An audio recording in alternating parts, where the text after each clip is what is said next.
گاهی اوقات وقتی شب توی خونه تنها هستی ممکنه صداهای عجیبی بشنوی یا سایه‌های ترسناکی رو ببینی که تا حد مرگ تو رو بترسونه.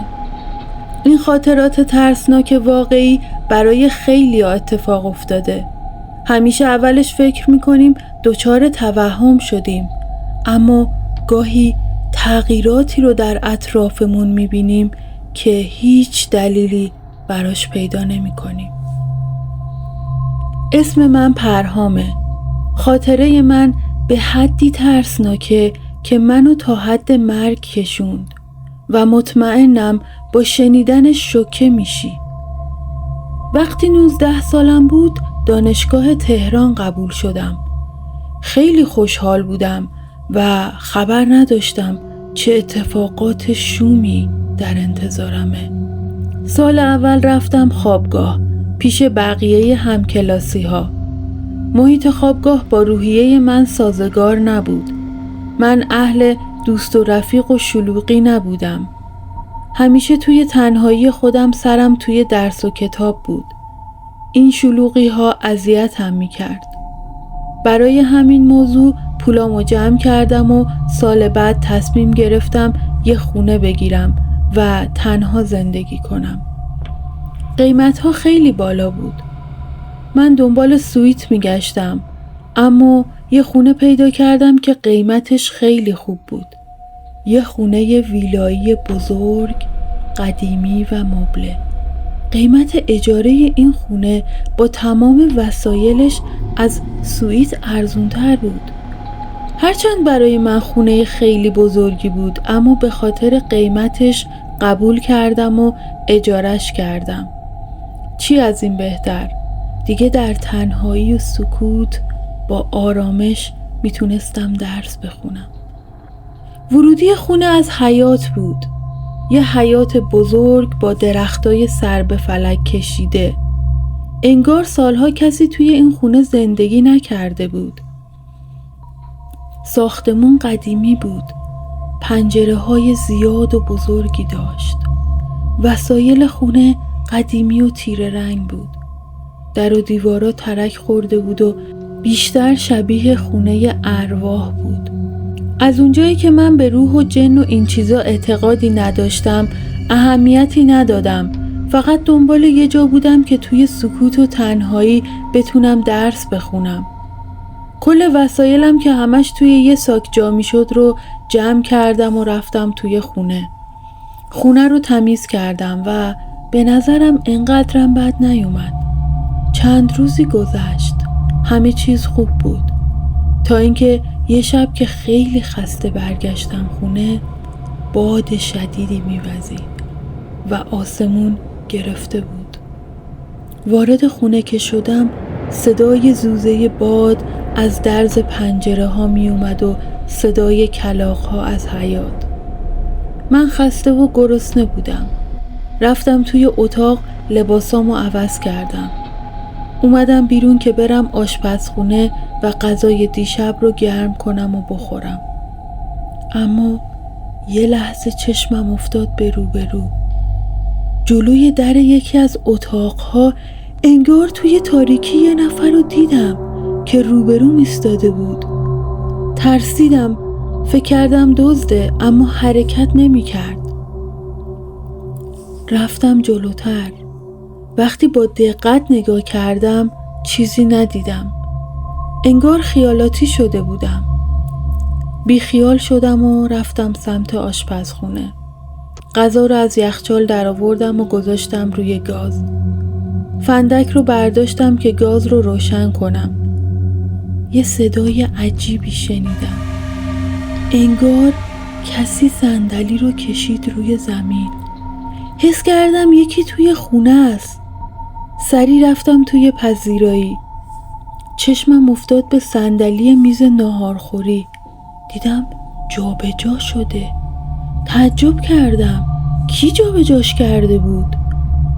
ترسیده بودم، اما با خودم گفتم شاید قبلا جابجاش کردم و یادم نمیاد. بازم بیخیال شدم و دوباره رفتم سمت آشپزخونه. زیر غذا رو روشن کردم و منتظر بودم گرم بشه. داشتم وسایل شام رو آماده می کردم. صدای باد می اومد. ناگهان یه صدایی شنیدم. انگار کسی در رو باز کرد. صدا خیلی واضح بود. این بار با ترس بیشتری رفتم سمت پذیرایی و با تعجب دیدم که در بازه. ترسیده و متعجب در رو نگاه می کردم. با خودم فکر کردم با توجه به باد شدیدی که میوزید احتمال دادم باز شدن در کار باد باشه. در رو بستم که برگردم آشپزخونه. چشمم افتاد به روبرو روی مبل. یه نفر روی مبل نشسته بود. قلبم داشت وای میستاد. سریع رفتم و چراغ رو روشن کردم. اما همین که چراغ رو روشن کردم دیگه ندیدمش. هر جا رو نگاه کردم نبود. با خودم گفتم حتما خیالاتی شدم. اما من هیچ وقت سابقه توهم نداشتم. خیلی ترسیده بودم اما با خودم فکر کردم و گفتم حتما فشار درس و خستگیه. باید برم بخوابم تا حالم خوب بشه. زیر شام رو خاموش کردم و بیخیال شام خوردن شدم. رفتم روی تخت که بخوابم. ترس تمام وجودم رو گرفته بود. مدام با ترس و لرز اطراف رو نگاه می کردم. هر کاری که کردم نتونستم بخوابم. تعجب می کردم. من هیچ وقت اینجوری نشده بودم. هیچ وقت نشده بود از تنهایی بترسم. بازم خودم رو دلداری دادم و گفتم فشار خستگیه که باعث توهم شده. اگه بخوابم صبح که بیدار شم همه چی درست میشه. چشمامو روی هم گذاشتم. چند ثانیه که گذشت یه صدایی شنیدم. انگار یه نفر صدام زد. یعنی کی میتونست باشه؟ دیگه شک نکردم که یه نفر توی خونه است.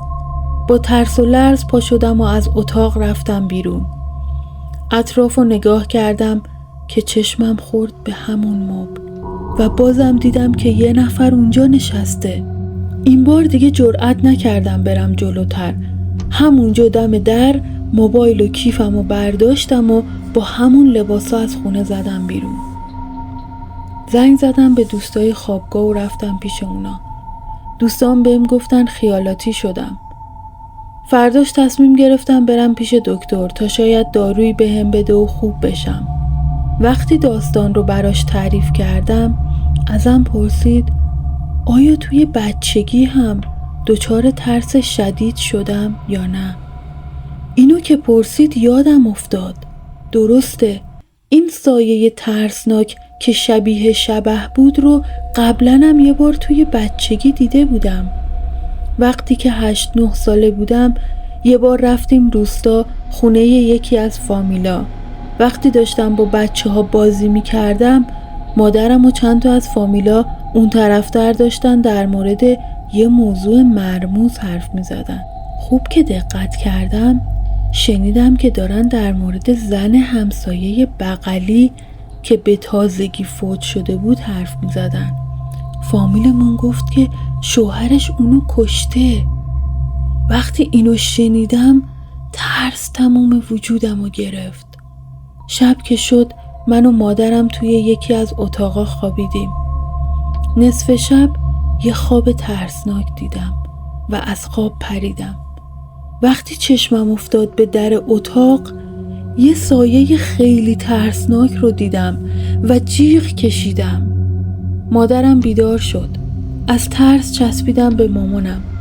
اما هر کاری کردم نتونستم بخوابم. تا صبح بیدار بودم.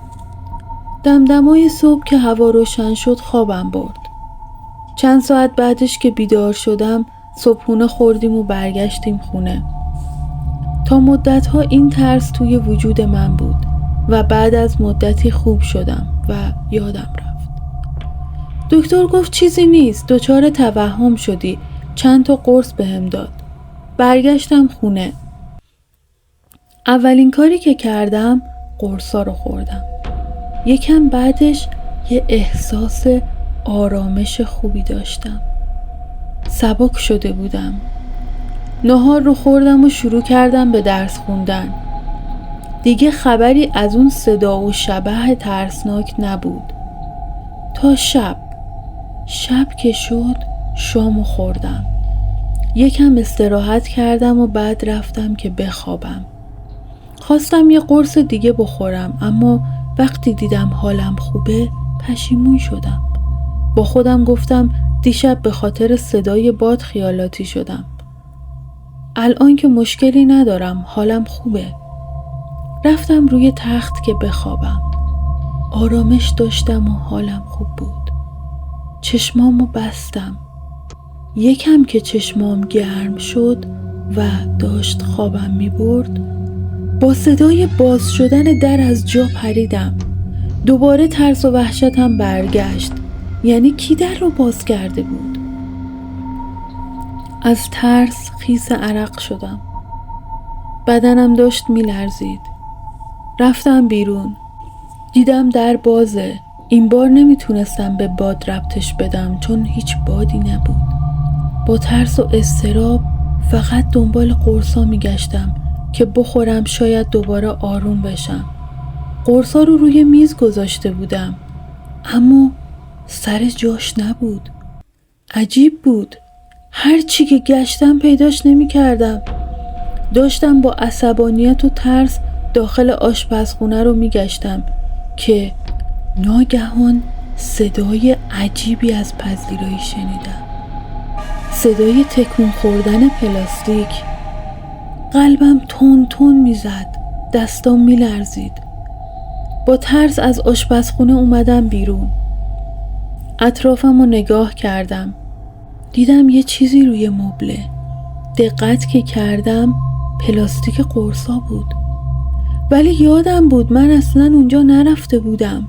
چجوری قرصا رفته بود اونجا؟ روی اون مبلی که دیشب اون سایه ترسناک اونجا نشسته بود.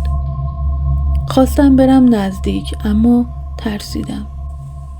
اطراف رو نگاه کردم. هیچ کس توی خونه نبود. بازم با خودم گفتم احتمالاً خودم گذاشتم، اما نمیرم سمتش. میرم اتاق خواب. میخوابم و خوب میشم. رفتم روی تخت. داشتم روی تخت جا به جا میشدم که چشمم افتاد به پنجره. یه سایه پشت پنجره بود. انگار داشت منو نگاه میکرد، اما تا نگاه من بهش افتاد حرکت کرد و رفت. داشتم از ترس سکته میکردم. بلند شدم و رفتم بیرون. خیلی ترسیده بودم. رفتم قرصا رو بردارم، اما روی دیوار رو که نگاه کردم دیدم کنار سایه من روی دیوار یه سایه دیگه هم هست. انگار یه نفر پشت سرم بود. سری برگشتم، اما کسی رو ندیدم. با تمام توانم دویدم سمت در و فرار کردم.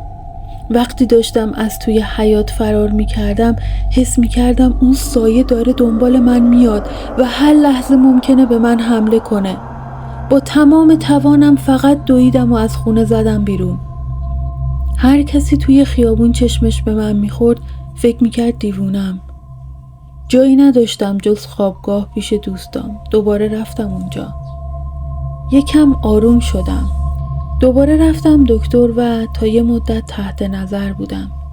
نمیتونستم درس بخونم و نمیتونستم برم دانشگاه. تمام وسایلم هم توی اون خونه مونده بود. بعد از 1 ماه که حالم بهتر شد تصمیم گرفتم برم و وسایلم رو بردارم. اما وقتی رسیدم نزدیک خونه، همین که چشمم به خونه افتاد دوباره بدنم شروع کرد به لرزیدن. انگار پاهام توان حرکت نداشت. چند لحظه مکث کردم و نتونستم برم. بیخیال وسایلم شدم. حتی دوستامم جرئت نکردن برن و وسایل منو بیارن. چند ماهی طول کشید تا به زندگی عادی برگشتم. الان چند سالی از اون ماجرا میگذره، دیگه هیچ وقت اون شبح رو ندیدم. با خودم که فکر میکنم میگم اگه من خیالاتی شده بودم پس چرا وقتی از اون خونه اومدم بیرون دیگه چیزی ندیدم؟ شاید واقعا توی بعضی از خونه ها موجودات دیگه هم زندگی میکنن که ما ازشون بیخبریم. شاید شما هم تجربه شبیه به این خاطره داشته باشید. اگه داشتید برام کامنت کنید. اگه این خاطره براتون جالب بود و دلتون میخواد خاطرات ترسناک واقعی بیشتری بشنوید، کانال رو سابسکرایب کنید و زنگوله رو بزنید تا از داستانهای مرموز و پر از هیجان بعدی جا نمونید.